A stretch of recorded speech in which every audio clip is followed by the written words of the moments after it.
Chosen one, you know that feeling, don't you? That gnawing sensation deep in your chest that whispers you were never meant to fit into the molds this world has created. While everyone else seems to glide effortlessly through life's social ceremonies, you stand at the edges, watching, observing, feeling like a stranger in a land that should be home. And here's what they'll never tell you in churches, in self-help books, or in those generic motivational speeches. This isn't a flaw. This isn't something broken inside you that needs fixing. This difference you feel, it's the fingerprint of the divine on your soul. Listen carefully, because what I'm about to reveal will shatter everything you've been taught about why you feel this way. The religious institutions won't speak this truth because it threatens their systems of control. The mainstream spiritual community won't acknowledge it because it doesn't fit neatly into their commercialized awakening packages. But you deserve to know why you've spent your entire life feeling like you're wearing a costume in a play everyone else memorized, while you're still reading the script for the first time. The chosen ones, the spiritually marked, those selected before the foundation of the world was laid, they all share this sacred burden of otherness. And make no mistake, it is a burden before it becomes a blessing. You didn't ask for this. You didn't wake up one morning and decide to see through the illusions that comfort everyone else. You didn't choose to carry the weight of perception that makes small talk feel like walking through quicksand, or to possess the sensitivity that turns crowded rooms into energy battlefields. If this resonates with the journey you've been walking, if you felt these words in the marrow of your bones, do me a favor right now. Hit that subscribe button and ring the notification bell. This channel is dedicated to speaking the truths that the chosen ones need to hear, the wisdom that's been kept in the shadows. And if this message is already shifting something inside you, consider leaving a super thanks. Your support allows this work to continue reaching those who are desperately seeking these answers. But here's where it gets profound, where the real truth emerges from behind the veil. Your difference isn't random. It's not a cosmic accident or the result of childhood trauma, though trauma may have cracked you open enough to perceive it. Scripture tells us in Jeremiah 1:5, "Before I formed you in the womb, I knew you. Before you were born, I set you apart." Set you apart. Not set you alongside. Not made you similar. Set you apart. That phrase in the original Hebrew carries the weight of consecration, of being designated for sacred purpose, of being marked as holy, which literally means separate or other. The truth they don't tell you is this: your differentness is your divine assignment, written in the language of isolation. There's a particular kind of torture that chosen ones endure that the spiritually asleep never experience. It's the torture of almost fitting in. You can mime the behaviors, laugh at the right moments, nod when expected, engage in the surface-level exchanges that lubricate social machinery. You've probably become quite skilled at it, actually. A chameleon adapting to whatever environment you find yourself in, shifting your energy to match the frequency of the room. But beneath that carefully constructed exterior, there's a screaming truth. None of this touches the real you. The real you exists in a dimension these interactions can't reach. While others find genuine fulfillment in discussing weather patterns, sports statistics, celebrity gossip, or the latest streaming series, you sit there wondering if you're experiencing the same reality as everyone else. It's not that you're judging these topics as inferior, it's that they simply cannot satisfy the hunger inside you. It's like being offered crackers when you're starving for substance, being given kiddie pools when you're built for ocean depths. And here's the devastating part: you've probably tried to force yourself to care. You've attempted to rewire your interests, to find satisfaction in what satisfies others, to shrink your consciousness down to fit into their world. You've judged yourself harshly for your inability to just be normal, to just fit in, to just stop overthinking everything. The culture has convinced you that your depth is a defect, that your need for meaningful connection is neediness, that your hunger for truth is pretentiousness. But the Bible reveals a different story. In John 15:19, Jesus spoke directly to this experience. If you belonged to the world, it would love you as its own. As it is, you do not belong to the world, but I have chosen you out of the world. That is why the world hates you. Notice the language here. Chosen. Out of the world. Not chosen while remaining comfortably within it. Not chosen and then given the tools to blend in seamlessly. chosen out of, extracted, removed, separated. This separation creates a specific kind of loneliness that defies description. It's not the loneliness of being alone in your room, it's the far more acute loneliness of being surrounded by people and still feeling utterly isolated. It's the loneliness of speaking a language no one else seems to understand, of seeing colors others insist don't exist, of hearing frequencies that don't register on their instruments. You can be at a party, a family gathering, a workplace celebration, surrounded by laughter and connection, and feel like you're watching it all through glass, forever on the outside looking in. The truth they don't tell you is that this disconnection from human belonging is actually connection to something far greater, far more eternal, far more real. Let's talk about what nobody wants to acknowledge. Being a chosen one means you perceive reality in layers that remain invisible to the majority of humanity. And this isn't some mystical superpower you can turn on and off at will. It's a constant, exhausting state of awareness that never stops processing, never stops analyzing, never stops reading between the lines of every interaction, every situation, every energetic exchange. You walk into a room and immediately feel the undercurrents no one else notices, the tension beneath the smiles, the resentment hiding behind polite words, the pain masked by laughter, the fear dressed up as confidence. While others take interactions at face value, you're swimming in the subtext, drowning in the unsaid, overwhelmed by the energetic truth that contradicts the surface presentation. And the most isolating part? You can't explain this to people who don't experience it without sounding arrogant, crazy, or both. They call it overthinking. They tell you to stop reading into things or to take people at their word. But you're not reading into things, you're simply reading what's actually there, written in a language most people never learned. It's like having eyes that see in infrared while everyone else only processes visible light, and then being told that the heat signatures you're detecting don't exist because they can't see them. This gift of perception comes with a devastating price. You cannot unsee what you see. Once you've perceived the mechanisms of manipulation, the patterns of deception, the structures of control that organize society, there's no going back to innocence. Once you've felt the energetic truth behind people's masks, you can't force yourself to believe the masks again. You're Neo after taking the red pill, and the Matrix is everywhere, in everything, and almost everyone is still plugged in, defending it, attacking those who've unplugged. Scripture speaks to this burden of sight in Matthew 13:16. But blessed are your eyes because they see, and your ears because they hear. Notice that Jesus calls this ability a blessing, even though it rarely feels like one. He understood that seeing truth in a world built on illusions is both a gift and a crucifixion. The prophets weren't celebrated in their time. They were rejected, mocked, persecuted because they spoke realities that contradicted the comfortable lies society had agreed upon. Your sensitivity isn't weakness. Your ability to feel everything isn't a disorder requiring medication into numbness. Your perception of energy, intention, and truth isn't mental illness. It's spiritual assignment. You were given these capabilities because your mission requires them. You cannot be a light in darkness if you can't perceive the darkness. You cannot speak truth to those living in illusion if you can't see through the illusion. You cannot guide others home if you don't recognize that they're lost. The truth they don't tell you is that you're uncomfortable. Awareness is your sacred responsibility, and most will never understand why you carry it. Here's a pattern you've probably noticed but maybe never named. Throughout your life, you've experienced rejection in ways that seem disproportionate to your actions. Jobs where you were qualified but somehow never quite the right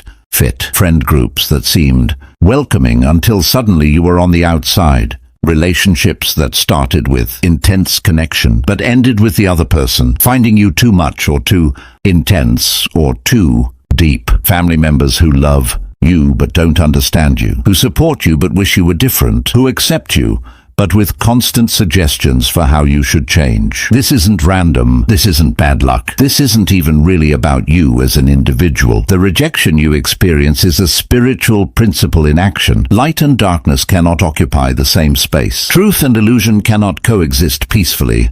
Higher frequencies naturally repel lower ones. Your very presence, your energy, your vibration challenges the carefully constructed realities of those living in spiritual sleep. And that challenge, even when you're saying nothing, even when you're actively trying to blend in, creates discomfort in them that they experience as dislike of you. You've probably internalized this rejection as evidence of your unworthiness. You've likely developed a narrative that something is fundamentally wrong with you, that if you could just fix this or change that, you'd finally be accepted. You've perhaps spent years in therapy, in self-help, in personal development, trying to sand down your edges so you'd fit more comfortably into spaces that were never designed for someone of your spiritual architecture. But consider what Jesus said in Luke 6:22. Blessed are you when people hate you, when they exclude you and insult you and reject your name as evil because of the Son of Man. The rejection isn't evidence of your unworthiness, it's evidence of your assignment. It's confirmation, not condemnation. The prophets were rejected. The truth speakers were rejected. The light bearers were rejected. You're in profound company. This rejection serves a purpose in your development. It prevents you from getting comfortable in places you were never meant to settle. It keeps you moving, searching, growing, evolving. It stops you from building your life on foundations that would eventually collapse. Every door that closed in your face closed because what was behind it would have diminished you. Every person who walked away because their presence in your life would have derailed your purpose. Every opportunity that didn't work out because it would have trapped you in a reality too small for your soul.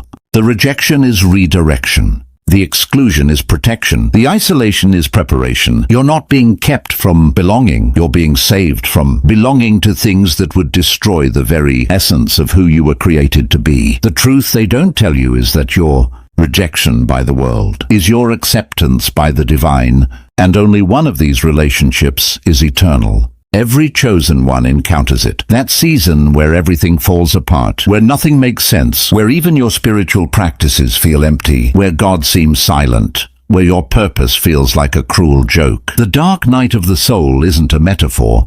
It's a real, devastating, necessary destruction of every false foundation you've built your identity upon. And it's in this darkness that the truth of your calling is forged. During this night, you question everything. Your faith seems like wishful thinking. Your spiritual experiences feel like delusions. Your sense of purpose appears to be ego masquerading as divine assignment. The certainties that once anchored you dissolve. The practices that once sustained you provide no comfort. You're stripped of all the spiritual clothing you'd worn, left naked and shivering in a void that offers no answers, no consolation, no evidence that any of this means anything. This is where most people turn back. This is where the majority abandon the path of the chosen and return to the comfort of normalcy, because this darkness demands a level of faith that transcends proof, evidence, or feeling. It requires you to believe when belief seems absurd, to trust when trust appears foolish, to continue when everything in you screams to quit. But here's what's actually happening in that darkness. You're being emptied of everything that isn't truly you. Every identity you've clung to, every belief you've adopted without true knowing, every spiritual concept you've used as a security blanket, every pretense and performance and protective mechanism, it's all being burned away. The dark night is a sacred fire, and you are being purified in it. Psalm 23:4 speaks directly to this experience. Even though I walk through the darkest valley, I will fear no evil, for you are with me. Notice it doesn't say walk around the valley or avoid the valley. It says walk through. The darkness is not a deviation from the path. It is the path. The valley of the shadow of death is not where you got lost, it's where you're being found, stripped of everything false so that only truth remains. In this darkness, your relationship with the divine transforms from theoretical to experiential, from borrowed to owned, from religious to real. You discover that faith isn't believing when you have evidence, it's trusting when all evidence points to abandonment. You learn that your purpose isn't dependent on your feelings about it. You realize that your calling doesn't require your understanding or your comfort or your agreement. You emerge from this night different, humbler, stronger, more authentic, less attached to outcomes, less desperate for validation, less afraid of loss because you've already lost everything and discovered that what remains is unlosable. You come out of the darkness carrying a light that can't be extinguished, because it was lit in the place where no light should exist. The truth they don't tell you is that your darkest season is actually your greatest initiation, and what dies in that darkness needed to die for who you really are to fully live. Your sensitivity, the very thing you've probably begged God to take from you, is actually your superpower. That ability to feel everything, to absorb the emotions of rooms, to sense the energy shifts before anyone speaks, to know things without knowing how you know them. This isn't a burden you drew the short straw on. It's a divine installation, a spiritual technology built into your system for specific purpose. Think about it. How can you be a healer if you can't feel where people hurt? How can you speak words that reach the deepest parts of people if you don't perceive those depths? How can you be a voice for the voiceless if you can't sense the unspoken? Your sensitivity is the instrument through which the divine works through you. It's the antenna that receives the frequencies others can't detect. It's the radar that navigates the spiritual realm. But this gift requires management. Without boundaries, your sensitivity becomes your prison. Without discernment, your empathy becomes your destruction. You can become so overwhelmed by feeling everything that you feel nothing, so flooded with others' pain that you have no capacity for your own healing. So open to every energy that you lose connection to your own. This is why chosen ones must learn what most spiritual teaching ignores: the necessity of spiritual boundaries. You must learn to close what you've opened, to shield what you've exposed, to say no to energies, to people, to situations that drain rather than fill, that deplete rather than reciprocate, that take without giving. Romans 12:2 instructs, "Do not conform to the pattern of this world, but be transformed by the renewing of your mind." This renewing includes renewing your understanding of your sensitivity. The world told you it was weakness, weirdness, something to medicate or meditate away. But the divine truth is that it's your strength, your assignment, your specific contribution to the healing of the world. Your difference isn't a mistake. Your inability to fit in isn't a failure. Your sensitivity isn't a disorder. These are the exact characteristics required for your purpose. You were never meant to be comfortable in systems designed to keep people asleep. You were never supposed to find satisfaction in surface-level living. You were never intended to blend seamlessly into a world that desperately needs what you carry. The truth they don't tell you is that what you've been trying to fix about yourself is actually what's most powerful about you. And your assignment requires all of it. There's a particular loneliness that accompanies being chosen that serves a purpose most never understand. This isolation isn't punishment, it's preparation. It's not abandonment, it's appointment. Every moment you've spent feeling alone, misunderstood, disconnected from the world around you has been developing something inside you that can only be forged in solitude. Authentic connection to the divine. See, most people never develop a real relationship with God because they're too distracted by their connections with people. They're too comfortable in their communities, too satisfied with their social circles, too entertained by their relationships. They never experience the desperation that drives you to your knees, seeking a connection that transcends the physical realm, because physical connections have consistently failed to satisfy the hunger inside you. Your loneliness drove you deeper. While others were content with surface-level spirituality, Sunday performances and religious social clubs, you were in your room at 3 a.m., tears streaming, demanding answers, seeking truth, begging for genuine encounter. Your isolation became your sanctuary. Your separation from the crowd became your secret meeting place with the divine. This is the pattern throughout Scripture. Moses encountered God in the isolation of the desert. Elijah heard the still, small voice in a cave, alone. John received the revelation while exiled on an island. Jesus regularly withdrew from crowds to commune with the Father. Paul's most profound revelations came during imprisonment. The pattern is unmistakable. Isolation precedes revelation. Your loneliness has been your training ground for intimacy with God that most will never experience. While it felt like abandonment, it was actually the divine clearing out everyone and everything that would distract you from the relationship that matters most.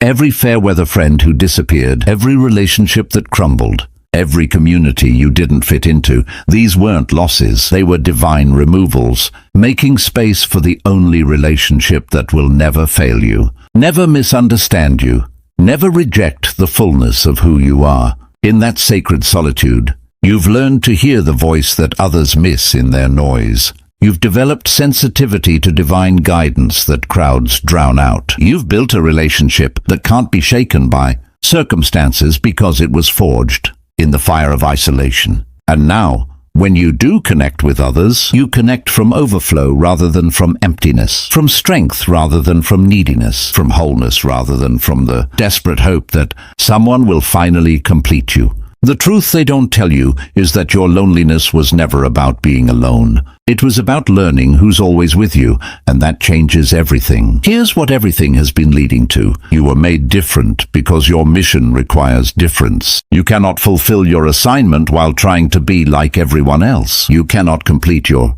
purpose while fitting comfortably into the systems designed to contain the masses. Your very differentness is the qualification for your calling. Think about what the world needs right now. Does it need more people following the scripts? More individuals conforming to expectations? More voices echoing the same comfortable lies? Or does it desperately need people willing to speak truth in a culture drowning in deception? People brave enough to live authentically in a world of performance. Souls courageous enough to walk a different path when everyone else is marching in lockstep toward destruction. Your difference makes you dangerous to the systems that profit from conformity. Your questions threaten the structures built on unexamined assumptions. Your unwillingness to accept surface answers disrupts the shallow satisfaction the masses settle for. Your very existence challenges the narrative that there's only one way to live, think, believe, and be. This is why the system has tried so hard to convince you that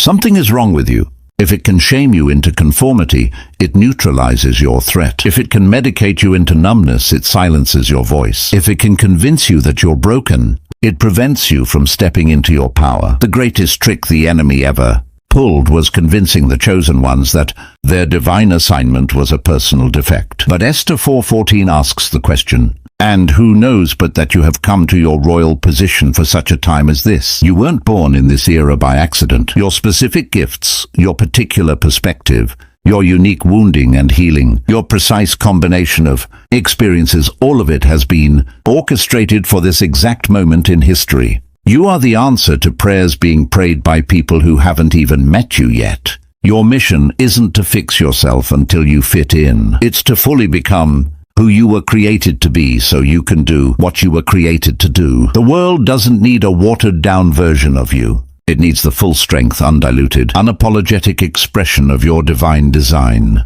It needs your voice speaking the truths others are afraid to say. It needs your light shining in the exact darkness it was calibrated to penetrate. The truth they don't tell you is that your difference isn't the obstacle to your purpose. It is your purpose. And the world is waiting for you to stop apologizing for it and start wielding it. So here we are, at the end of this journey through the landscape of being chosen. And if you've made it this far, if these words have resonated in that place beyond your mind, if something in you has recognized the truth being spoken here, then you already know you are chosen. Not because you're better than others, but because you've been designated for different. Not because you're superior, but because you're assigned to a specific mission that requires the exact combination of gifts, wounds, experiences, and perspective that only you carry. The freedom comes when you stop fighting your difference and start embracing it. When you stop trying to shrink yourself to fit into spaces too small for your soul. When you stop apologizing for seeing what others don't see, feeling what others don't feel, knowing what others don't know. When you finally accept that the isolation, the rejection, the darkness, the sensitivity, all of it has been preparation, not punishment. You are not too much. You are not too intense. You are not too deep, too sensitive, too different, too weird. You are exactly what you need to be for what you're called to do. And every single experience that made you feel like you didn't belong has been equipping you for a belonging that transcends human understanding, a belonging to purpose, to calling, to divine assignment. 1 Peter 2:9 declares, But you are a chosen people, a royal priesthood, a holy nation, God's special possession, that you may declare the praises of him who called you out of darkness into his wonderful light. Chosen, royal, holy, special possession.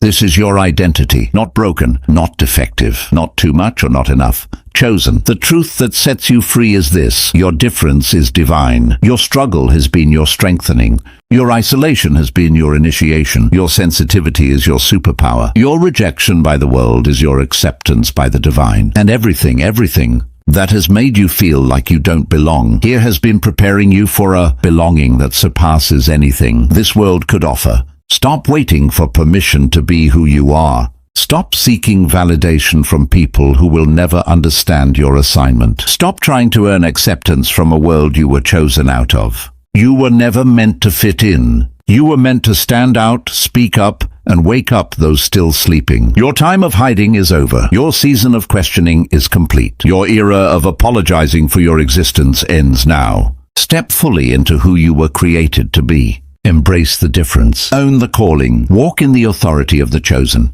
The world doesn't need you to be like everyone else. It needs you to be exactly, unapologetically, powerfully you. The truth they don't tell you is that you were always enough, always chosen, always exactly what the world needed. Now it's time to believe it, live it, and become it. Welcome home, chosen one. Your assignment awaits.